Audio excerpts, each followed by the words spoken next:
ಅಲ್ಲ ನೋಟಿಸ್ ಕೊಡದೇ ನನಗೇನು ಬೇಜಾರಿಲ್ಲ. ಆದರೆ ಹೇಳ್ತಕ್ಕಂಥದ್ದು ಇದೆಯಲ್ಲ, ಈಗ ಬೆಳಗಾಂದು ಗಾಂಧಿದು ಗೌರ್ಮೆಂಟ್ ಫಂಕ್ಷನ್, ಅದು ಗೌರ್ಮೆಂಟ್ ಫಂಕ್ಷನ್ ಆದಮೇಲೆ ಪಕ್ಕದ ಇನ್ನೊಂದು ಅವರ ಕಾಂಗ್ರೆಸ್ ಫಂಕ್ಷನ್, ಅದು ಆ ಕಾಂಗ್ರೆಸ್ ಫಂಕ್ಷನ್ ನಾನು ಭಾಗವಹಿಸಲಿಲ್ಲ.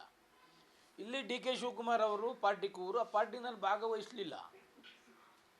ಯಾವುದೇ ವಿಧವಾದ ಕಾಂಗ್ರೆಸ್ ಸಂಬಂಧಪಟ್ಟಂಥ ಕಾರ್ಯಕ್ರಮಗಳಲ್ಲಿ ನಾನು ಭಾಗವಹಿಸಲಿಲ್ಲ.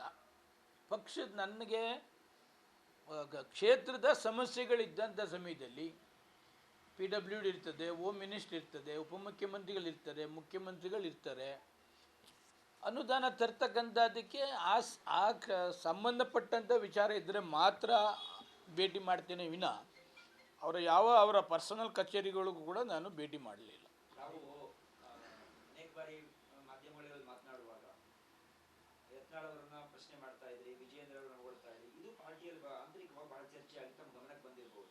ವಿಜಯೇಂದ್ರ ಅವರ ಬಗ್ಗೆ ಸೋಮಶೇಖರ್ ಅವರ ಸಾಫ್ಟ್ ಕಾರ್ನ್ ಇದೆ, ಹಾಗಾಗಿ ಎಲ್ಲ ನಡೀತಾ ಇದೆ, ಅವ್ರಿಗೆ ಯಾಕೆ ನೋಟಿಸ್ ಇಲ್ಲ ಅನ್ನೋ ಪ್ರಶ್ನೆಯನ್ನು ಯತ್ನಾಳ್ ಕಡೆ ಅಂತ ಟೀಮ್ನವರು ಮಾಡಿದ್ರು. ತಮ್ಮ ಗಮನಕ್ಕೆ ಇದೆಯಾ? ನನಗೆ ಮಾಧ್ಯಮದವರು ಕೇಳಿದಂಥ ಸಂದರ್ಭದಲ್ಲಿ ವಿಜೇಂದ್ರ ಅವ್ರನ್ನ ಅಪಾಯಿಂಟ್ ಮಾಡಿರ್ತಕ್ಕಂಥದ್ದು ರಾಷ್ಟ್ರೀಯ ಅಧ್ಯಕ್ಷರು ಮಾಡಿದಂಥ ನೇಮಕಾತಿಯನ್ನು ನಾವು ಕ್ವಶನ್ ಮಾಡುವಂಗಿಲ್ಲ. ಅದರಿಂದ ಯತ್ನಾಳವ್ರಿಗೂ ಕೂಡ ನಾನು ಏನು ಹೇಳಿದೆ, ರಾಷ್ಟ್ರೀಯ ಅಧ್ಯಕ್ಷರು ಅಪಾಯಿಂಟ್ಮೆಂಟ್ ಮಾಡಾದಮೇಲೆ ಟೀಕೆ ಮಾಡ್ತಕ್ಕಂಥದ್ದು ಸರಿ ಇಲ್ಲ ಅಂತಕ್ಕಂಥದ್ದು ಹೇಳಿದೆ. ಯಾರು ಪರ ಯಾರು ವಿರುದ್ಧ ಅಂತಕ್ಕಂಥದ್ದಲ್ಲ, ಅದು ವಿಜೇಂದ್ರ ಪರ ಅಂತಕ್ಕಂಥದ್ದಲ್ಲ, ಯತ್ನಾಳ್ ವಿರುದ್ಧ ಅಂತಕ್ಕಂಥದ್ದಲ್ಲ. ಯಾರೇ ಆಗಲಿ ಪಕ್ಷದ ಶಿಸ್ತಿನ ಸಿಪಾಯಿ ಅಂತಾದರೆ ರಾಷ್ಟ್ರೀಯ ಅಧ್ಯಕ್ಷರು ನೇಮಕ ಮಾಡಿದಂಥ ಪದವಿಯನ್ನು ಗೌರವ ಕೊಡಬೇಕಾದದ್ದು ನಮ್ಮೆಲ್ಲರ ಕರ್ತವ್ಯ. ಅದು ಬಿಟ್ಟು ಪಕ್ಷದ ಅಧ್ಯಕ್ಷರು, ಪಕ್ಷದ ಇನ್ನಿತರ ಇದರ ಎಲ್ಲರಿಗೂ ಕೂಡ ಬಹಳ ಕೆಟ್ಟದಾಗಿ ಬಿಂಬನ ಮಾಡ್ತಕ್ಕಂಥದ್ದು ಅವರು ಇದು. ಬಟ್ ನಾನು ಯಾವತ್ತೂ ಕೂಡ ಆ ಮಟ್ಟಕ್ಕೆ ಕೆಳಮಟ್ಟಕ್ಕೆ ಹೋಗಿ ಟೀಕೆ ಮಾಡ್ತಕ್ಕಂಥದ್ದು ನಾನು ಮಾಡಲಿಲ್ಲ. ಮಾಧ್ಯಮದವರು ಆ ಸಂದರ್ಭದಲ್ಲಿ ಇದು ಸರಿನಾ ಅಂತ ಕೇಳಿದಂಥ ಸಂದರ್ಭದಲ್ಲಿ ಸರಿ ಇದ್ದರೆ ಸರಿ ಅಂತೀನಿ, ಇಲ್ಲ ಅಂದರೆ ಇಲ್ಲ ಅಂತ ಹೇಳ್ತೀನಿ. 72 ಈಗ ನೋಡಿ, ಅವ್ರು ಏನೇನು ಪ್ರಿಂಟ್ ಮೀಡಿಯಾದಲ್ಲಿ ಬಂದಿದೆ ಅದಲ್ಲಿ ಏನು ನೋಟಿಸ್ ಕೊಟ್ಟಿದ್ದಾರೆ ನನಗೆ, ಅದ್ಯಾವುದು ಕೂಡ ನಾನು ಮಾಡಲಿಲ್ಲ. ಯಾವುದೇ ಕಾಂಗ್ರೆಸ್ ಕಚೇರಿಯ ಅಧ್ಯಕ್ಷನ ಭೇಟಿ ಮಾಡಲಿಲ್ಲ. ಪಕ್ಷದ ಏನು ನನ್ನ ಇತಿಮಿತಿ ಒಳಗಡೆ ನಮ್ಮ ಕ್ಷೇತ್ರಕ್ಕೆ ಸಂಬಂಧಪಟ್ಟಂತೆ ಡೆವಲಪ್ಮೆಂಟ್ ವಿಚಾರದಲ್ಲಿ ಅವ್ರನ್ನ ಭೇಟಿ ಮಾಡ್ತಕ್ಕಂಥದ್ದು, ಮನವಿ ಕೊಡ್ತಕ್ಕಂಥದ್ದು, ಕೆಲಸನ ಸ್ಯಾಂಕ್ಷನ್ ಇಷ್ಟಕ್ಕೆ ನಾನು ಸೀಮಿತ ಮಾಡ್ಕೊಂಡಿದ್ದೀನಿ. ಅದು ಹೊರತುಪಡಿಸಿದ್ರೆ ಭಾರತೀಯ ಜನತಾ ಪಕ್ಷಕ್ಕೆ ಮುಜುಗರ ತರ್ತಕ್ಕಂಥ, ಭಾರತೀಯ ಜನತಾ ಪಕ್ಷದ ನಾಯಕರುಗಳಿಗೆ ಮುಜುಗರ ತರ್ತಕ್ಕಂಥ ಯಾವೊಂದು ಕೂಡ ಮಾತು ನಾನು ಇದುವರೆಗೂ ಆಡಲಿಲ್ಲ. ಅದೇ ಥರ ನೋಟಿಸ್ಗೆ ಅವರಿಗೆ ಉತ್ತರ ಕೊಡಬೇಕು ಅಂತ ಅಂದ್ಕೊಂಡಿದ್ದೇನೆ. ಅದ್ರ ಮೇಲೆ ಅವ್ರು ಏನು ತೀರ್ಮಾನ ಮಾಡ್ತಾರೋ ಅದು ಸ್ವಾಗತ ಮಾಡ್ತಾರೆ. ಬೇಸರ ಆಗಿಲ್ಲ, ಖುಷಿಯಾಗಿದೆ. ಯಾವತ್ತಿದ್ರೂ ಇದು ಬರಬೇಕಾಗಿತ್ತು. ನಾನು ಅನೇಕ ಬಾರಿ ಇದೆಲ್ಲ ನಂದು ಏನು ಪರ್ಸನಲ್ ಕಾನ್ಸ್ಟಿಟ್ಯೂಯೆನ್ಸಿಲಿ ಪ್ರಾಬ್ಲಮ್ ಆಗಿತ್ತು ಅದು ಅನೇಕರ ಗಮನಕ್ಕೆ ತರ್ತಾನೇ ಇದ್ದೆ. ಇದು ಸಾಲ್ವ್ ಮಾಡಿ ಅಂತೇಳಿ ಯಾರೂ ಕೂಡ ಅದು ಮಾಡಿರಲಿಲ್ಲ. ಈಗ ರಾಷ್ಟ್ರೀಯ ಕಮಿಟಿಯವರು ಒಂದು ನೋಟಿಸ್ ಕೊಟ್ಟಿದ್ದಾರೆ. ಅದರಲ್ಲಿ ನನ್ನ ಪರ್ಸನಲ್ ಪ್ರಾಬ್ಲಮ್ ಏನು, ನನಗೆ ಪಕ್ಷದಿಂದ ಆದಂಥ ಮುಜುಗರ ಏನು, ಅದೆಲ್ಲ ತೊಂದರೆನ ಈಗ ವಿವರವಾಗಿ ಅವ್ರಿಗೆ ಒದಗಿಸ್ತೀನಿ. ಅವ್ರು ಏನು ತೀರ್ಮಾನ ಮಾಡ್ತಾರೋ ಮಾಡಲಿ, ಅವ್ರು ಏನು ಮಾಡಿದ್ರು ಸ್ವಾಗತ ಮಾಡ್ತೀನಿ. ಈಗ ಎಸ್.ಟಿ. ಸೋಮಶೇಖರ್ ಡಿ.ಕೆ. ಶಿವಕುಮಾರ್ನ ಭೇಟಿ ಮಾಡಿದ್ದು ಎಲ್ಲ ಕಡೆಯೂ ಗೊತ್ತಾಗ್ತಾ ಇದೆ. ಅದೇ ಮಾದರಿಯಲ್ಲಿ ಬಿಜೆಪಿ ನಾಯಕರು ಏನಾದರೂ ಕೂಡ ಶಿವಕುಮಾರ್ನ ಭೇಟಿ ಆಗೋದು ಅಥವಾ ಸಿಎಂನ ಭೇಟಿ ಆಗೋದು, ಈ ಕೆಲವೊಮ್ಮೆ ಹೇಳ್ತಾರೆ ಸಿಎಂನ 8:30 9 ಗಂಟೆ ಮೇಲೆ ಭೇಟಿ ಮಾಡ್ತಕ್ಕಂಥದ್ದು ಕೂಡ ನೋಡಿದ್ದೇನೆ. ಉಪಮುಖ್ಯಮಂತ್ರಿಗಳಿಗೆ ಈಗ ಗ್ರೇಟರ್ ಬೆಂಗಳೂರನ್ನ ಸದನ ಸಮಿತಿ ಮಾಡಿ ಅಂತಕ್ಕಂಥದ್ದನ್ನು ಹೇಳಿದವರು ಯಾರು? ವಿರೋಧ ಪಕ್ಷದ ನಾಯಕರು. ಸದನ ಸಮಿತಿಗೆ ಭಾರತೀಯ ಜನತಾ ಪಕ್ಷದ ಒಬ್ಬ ಶಾಸಕ, ಒಬ್ಬ MLC, ಆ ಕಮಿಟಿಗೆ ಅಪಾಯಿಂಟ್ಮೆಂಟ್ ಮಾಡಿದವರು ಯಾರು? BJPಯವರು. ಎಲ್ಲ ಕಮಿಟಿಗೆ ಅಟೆಂಡ್ ಮಾಡಿ ಗ್ರೇಟರ್ ಬೆಂಗಳೂರು ಬಗ್ಗೆ ಸಮಸ್ಯೆಯನ್ನು ಚರ್ಚೆ ಮಾಡಿದವರು ಯಾರು? ಇವರೇ ಅಲ್ವಾ? ಅದರಲ್ಲಿ ಕಮಿಟಿಲಿ ನಾನು ಕೂಡ ಇದ್ದೇನೆ. ಬಟ್ ಅಸೆಂಬ್ಲಿ ಬಂದಂಥ ಸಮಯದಲ್ಲಿ ಗ್ರೇಟರ್ ಬೆಂಗಳೂರು ಬಗ್ಗೆ ವಿರೋಧ ಮಾಡಿದವರು ಯಾರು? ಇವರೇ. ನಾನು ಹೇಳ್ತಕ್ಕಂಥದ್ದು ಬಾಯ್ಕಾಟ್ ಮಾಡೋದು ಬದಲು ಅಲ್ಲೇ ನಿಂತು ಬೆಂಗಳೂರು ಗ್ರೇಟರ್ ಬೆಂಗಳೂರು ಮಾಡಿದ್ರೆ ಒಳ್ಳೆಯದೇನು ಕೆಟ್ಟದ್ದೇನು ಸಾರ್ವಜನಿಕರಿಗೆ ಗೊತ್ತಾಗಲಿ. ಇವ್ರು ಬಾಯ್ಕಾಟ್ ಮಾಡೋ ಉದ್ದೇಶ ಏನು, ನೀವು ಗ್ರೇಟರ್ ಬೆಂಗಳೂರು ನೀವು ಮಾಡ್ಕೊಳ್ಳಿ ಅಂತಕ್ಕಂಥ ಉದ್ದೇಶನೇ ಅಲ್ವಾ. ಈಗ ಬೆಳಗಾಮಲ್ಲಿ ನೋಡಿದ್ದೀನಿ, ಒಗ್ಗಟ್ಟಾಗಿ ಚರ್ಚೆ ಮಾಡ್ತಕ್ಕಂಥದ್ದಿಲ್ಲ. ಸುಮ್ಮನೆ ಏನೋ ಯಾವುದೋ ಸಬ್ಜೆಕ್ಟ್ ಬರ್ತಾರೆ, ಯಾವುದೋ ಬಾಯ್ಕಾಟ್ ಆಗ್ತದೆ. ಇವತ್ತು ಬೆಂಗಳೂರದು ಯಾರೂ ಇಲ್ಲ ಬಿ ಜೆ ಪಿಯಿಂದ. ಬೆಂಗಳೂರು ಸಮಸ್ಯೆ ಬಗ್ಗೆ, ಟ್ರಾಫಿಕ್ ಬಗ್ಗೆ ಇರ್ಬೋದು, ಬೇರೆ ಬೇರೆ ಇರ್ಬೋದು, ಅನುದಾನದ ಇರ್ಬೋದು, ಮುಖ್ಯಮಂತ್ರಿಗಳಿಗೆ ಹೋಗಿ ಮನವಿ ಕೊಡ್ತಾರೆ ಬೆಂಗಳೂರಿಗೆ ಅನುದಾನ ಕೊಡಿ ಅಂತೇಳಿ. ಈ ಬಡ್ಜೆಟ್ನಲ್ಲಿ ಒಬ್ಬರೂ ಇಲ್ಲ. ಅಂದರೆ ಬೆಂಗಳೂರು ಬಗ್ಗೆ ಇವ್ರಿಗೇನಿದೆ ಹಂಗಾರೆ? ಇವ್ರು ಬೇಕಾದಂಗೆ ವರ್ತನೆ ಮಾಡೋಕ್ಕೆ ನಾನೇ ಹೋಗಲಿ, ನನ್ನ ಕ್ಷೇತ್ರಕ್ಕೆ ಅನುದಾನ ಬೇಕು, ನಾನು ಹೋಗ್ತೀನಿ ಕೇಳ್ತೀನಿ, ತಪ್ಪೇನಿದೆ ಅದರಲ್ಲಿ? ಯಾವ B J P M L ಎನೂ ಕೂಡ ಬಡ್ಜೆಟ್ಗೆ ಬಂದಿಲ್ಲ. ವಿಪಕ್ಷವಾಗಿ ಬಿಜೆಪಿ ಹೋರಾಟ ಮಾಡೋದು ವಿಫಲ ಆಗಿದೆ ಅಂತ ಅಂತಿದ್ಯಾ? 100% ವಿಫಲನೇ. ನಾನು ಹೇಳ್ತಕ್ಕಂಥದ್ದು ಅಸೆಂಬ್ಲಿ ನಡೀತಕ್ಕಂಥದ್ದು ಯಾವುದಕ್ಕೆ, ಬಾಯ್ಕಾಟ್ ಮಾಡ್ತಕ್ಕಂಥದ್ದಕ್ಕಲ್ಲ, ಅಸೆಂಬ್ಲಿಯಿಂದ ಹೊರ ನಡೀತಕ್ಕಂಥದ್ದಲ್ಲ.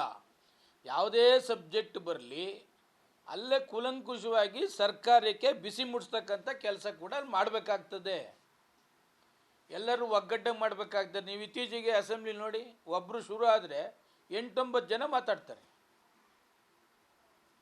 ಅಲ್ಲ, ನಾನು ಹೇಳ್ತಕ್ಕಂಥದ್ದು ಯಾವುದೇ ಸಬ್ಜೆಕ್ಟ್ ಬರಲಿ, ಸರ್ಕಾರನ ಕಟ್ಟಾಕುವಂಥ ಅನೇಕ ಸಬ್ಜೆಕ್ಟ್ಗಳು ಅವ್ರಿಗೆ ಸಿಗ್ತವೆ.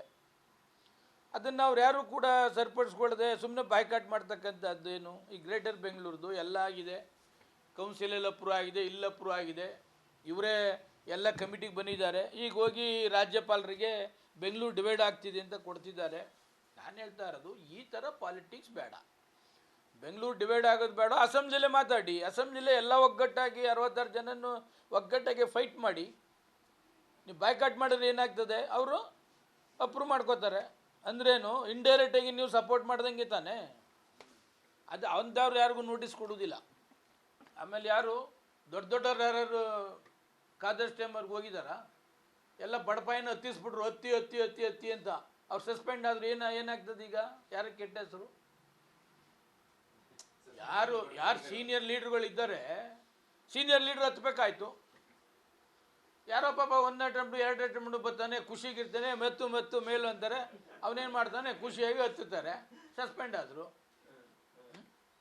ಅಲ್ಲ ಹೇಳದ್ದು, ಯಾರಾದರೂ ಒಬ್ಬರು ಲೀಡರ್ಶಿಪ್ಪಲ್ಲಿ. ಥ್ಯಾಂಕ್ ಯು ಸರ್, ಎಲ್ಲರಿಗೂ ಒಳ್ಳೇದಾಯ್ತು.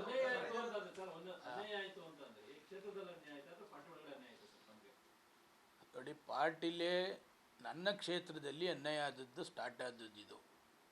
ನನಗೆ ರಾಜ್ಯ ಮಟ್ಟದಲ್ಲಾಗಲಿ, ಇಂಡಿಯಾದಲ್ಲಾಗಲಿ, ಪಕ್ಷದಲ್ಲಿ, ಸಂಘ ಪರಿವಾರದಲ್ಲಿ ಯಾವತ್ತೂ ಕೂಡ ನನಗೆ ಅನ್ಯಾಯ ಆಗಲಿಲ್ಲ. 3 ವರ್ಷ ನಾನು ಮಂತ್ರಿ ಏನಿದ್ದೆ, ಅದರಲ್ಲಿ ಒಂದೇ ಒಂದು ಕಪ್ಪು ಚುಕ್ಕೆ ಕೂಡ ಇಲ್ಲ. ಮೈಸೂರು ಉಸ್ತುವಾರಿ ಇದ್ದರೂ ಒಂದೇ ಒಂದು ಸಣ್ಣ ಇದು ಕೂಡ ಇಲ್ಲ. ನನ್ನ ಕ್ಷೇತ್ರದಲ್ಲಿ ನನ್ನ ವಿರುದ್ಧ ಏನು ಬೆಳವಣಿಗೆ ಆಯಿತು, ಆ ಬೆಳವಣಿಗೆಯನ್ನು ನಾನು ಅವ್ರ ಗಮನಕ್ಕೆ ತಂದೆ. ಅದನ್ನು ಸರಿಯಾದ ರೀತಿಯಲ್ಲಿ ಅವರು ಅದನ್ನು ಸಾರ್ಟ್ ಔಟ್ ಮಾಡಲಿಲ್ಲ. ಬಿ ಜೆ ಪಿಲಿ ಹಿಂಗೇನೆ ಎಲ್ಲ ಎಗೇನೆಸ್ಟ್ ಮಾಡ್ತಾ ಇರ್ತಾರೆ, ಅಡ್ಜಸ್ಟ್ ಮಾಡ್ಕೊಂಡು ಹೋಗಬೇಕು ಅಂತ ಎಲೆಕ್ಷನ್ಗಿಂತ ಮುಂಚೆನೇ ಅಂದರು. ಎಲೆಕ್ಷನ್ ಆದಮೇಲೂ ಕೂಡ ಅದೇ ಥರ ಪರಿಸ್ಥಿತಿ ಆಯಿತು. ಅವರನ್ನು ಗುಂಪೇನು ಮಾಡಿದ್ರು? ಶಿವಕುಮಾರ್ ಜೊತೆಲಿ ಹೋಯ್ತಾನೆ, ಸಿದ್ದರಾಮಯ್ಯ ಜೊತೆಲಿ ಹೋಯ್ತಾನೆ. ಏನು ಶಿವಕುಮಾರ್ ಜೊತೆಲಿ ಹೋದರೆ, ಸಿದ್ದರಾಮಯ್ಯ ಜೊತೆಲಿ ಹೋದರೆ ಏನು ಅಫೆನ್ಸಾ? ನಾನು ಕ್ಷೇತ್ರದ ಸಮಸ್ಯೆಗೆ ಭಾಳಷ್ಟು ನಾಯಕರುಗಳಿಗೆ ಚರ್ಚೆನೂ ಕೂಡ ಮಾಡಿದ್ದೀನಿ. ಯಾರೂ ಕೂಡ ಅದಕ್ಕೆ ಪರಿಹಾರವನ್ನು ಕೊಡೋಕ್ಕೆ ಹೋಗಲಿಲ್ಲ. ಆಮೇಲೆ MP ಎಲೆಕ್ಷನ್ ಬಂತು. MP ಎಲೆಕ್ಷನ್ನಲ್ಲಿ ಫೋಟೋ ಪಾಂಪ್ಲೆಟ್ಸ್ ಮಾಡಿದ್ರು. ಪಾಂಪ್ಲೆಟ್ಸಲ್ಲಿ ನನ್ನ ಫೋಟೋ ಇಲ್ಲ. ಆಮೇಲೆ ನನ್ನ MP ಎಲೆಕ್ಷನ್ಗೆ ಬನ್ನಿ ಕ್ಯಾನ್ವಾಸಕ್ಕೆ ಹೋಗಲಿಲ್ಲ. 2 ಎಲೆಕ್ಷನ್ನು ವಿಧಾನ ಪರಿಷತ್ಗಾಯಿತು. ಗ್ರ್ಯಾಜುಯೇಟ್ಗೊಂದು, ಟೀಚರ್ ಕಾನ್ಸ್ಟಿಟ್ಯೂನ್ಸಿಗೊಂದು. 2 ಕಾನ್ಸ್ಟಿಟ್ಯೂನ್ಸಿಗೂ ಕೂಡ ನನ್ನನ್ನು ಇನ್ವೈಟ್ ಮಾಡಲಿಲ್ಲ. ಅವರು BLP ಸಭೆಗೆ ಯಾವುದೂ ಕೂಡ ಇನ್ವೈಟ್ ಮಾಡಲ್ಲ. ಯಾವುದು ಕೂಡ ಪಕ್ಷದ ಇದರ ಚಟುವಟಿಕೆಗಳಿಗಾಗಲಿ ಯಾವುದರ ಆಗಲಿ ನಮ್ಮನ್ನು ಯುಟಿಲೈಸ್ ಮಾಡ್ಕೊಳ್ಳಲ್ಲ. ಈ ಥರ ಎಲ್ಲ ನಮಗೂ ಕೂಡ ಬೇಜಾರಿದೆ. ಆ ಬೇಜಾರನ್ನ ಇದಕ್ಕೆ ಕ್ವಶನ್ ಏನು ತೋರಿಸಲ್ಲ ನಾವು. ನಮ್ಮ ಇದಕ್ಕೇನು ಅಡಚಣೆ ಆಗಿದೆ ಅದನ್ನು ಮಾತ್ರ ರಿಪ್ಲೈ ಹೇಳ್ತೀವಿ. ಕೊನೆಯದಾಗಿ ಮೊನ್ನೆ ನೀವು ಹೇಳಿದ್ರಿ 6 ಜನ ಎದ್ದು ಮಾತಾಡ್ತಾರೆ, ಬಿಜೆಪಿ ನಿರೀಕ್ಷರು ಸಭೆ ಮಾಡಲ್ಲ, ಯಾವ ವಿಷಯದ ಬಗ್ಗೆ ಚರ್ಚೆ ಮಾಡಬೇಕು ಅಂತ ಹೇಳಿ ಮೊದಲು ತೀರ್ಮಾನ ಆಗಿರೋದಿಲ್ಲ ಅಂತ ಹೇಳಿ.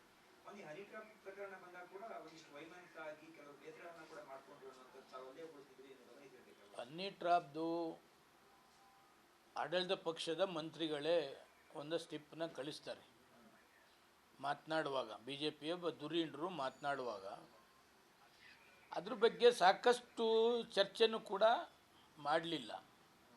ಅದ್ರ ಬಗ್ಗೆ ಏನೆಂದು ಕ್ರಮ ತೆಗೆದುಕೊಂಡಿಲ್ಲ.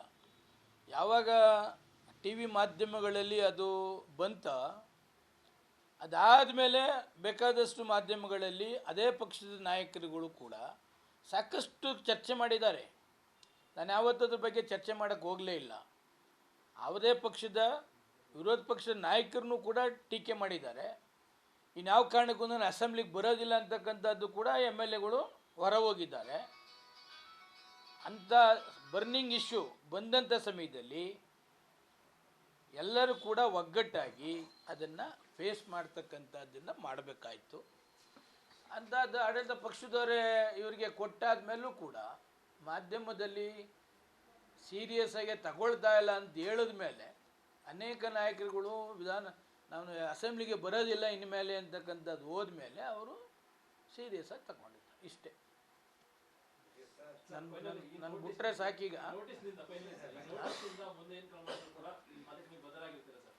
ಅವ್ರು ಏನಾರ ಮಾಡಲಿ, ನಾನು ಸ್ವಾಗತ ಮಾಡ್ತೀನಿ. ನಾನು ಯಾವತ್ತೂ ಪಾಸಿಟಿವ್ ಥಿಂಕ್ ಇರ್ತಕ್ಕಂಥವನು. ನಾನು ಯಾವತ್ತೂ ರಾಜಕಾರಣದಲ್ಲಿ ನೆಗೆಟಿವ್ ಥಿಂಕ್ ಮಾಡ್ತಕ್ಕಂಥದ್ದು ಇಲ್ಲ. ಇದುವರೆಗೂ ಇಷ್ಟು ವರ್ಷ ದೀರ್ಘವಾಗಿ ಪಾಸಿಟಿವ್ ಆಗಿ ಬಂದಿದ್ದೇನೆ. ಅವ್ರು ಏನು ತಗೊಂಡ್ರೂ ಸಂತೋಷನೇ.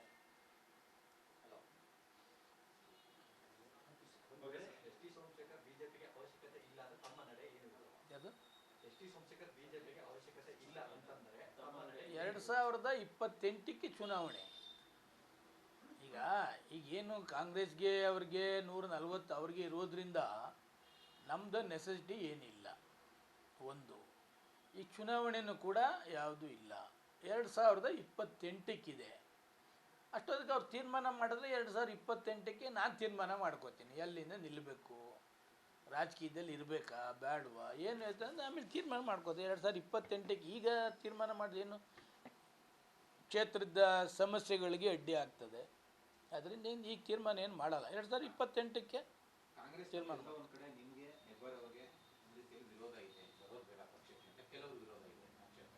ಯಾರು ಅಲ್ಲ, ಕಾಂಗ್ರೆಸ್ಗೆ ನಾವು ಹೋಗಿ ಇಲ್ವಲ್ಲ. ವಿರೋಧ ಯಾರು ಮಾಡ್ತಾರೆ? ಯಾವುದು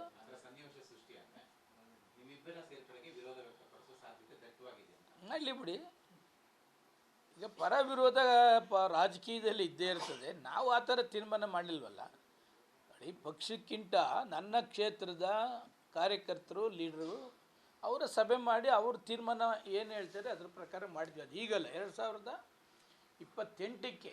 ಅಲ್ಲಿ ಗಂಟ ಇನ್ಯಾವ ಚಟುವಟಿಕೆ ಕೂಡ ಯಾರನ್ನೂ ಕೇಳೋದು ಮಾಡೋದು ಅದು ಯಾವುದೂ ಕೂಡ ಮಾಡೋದು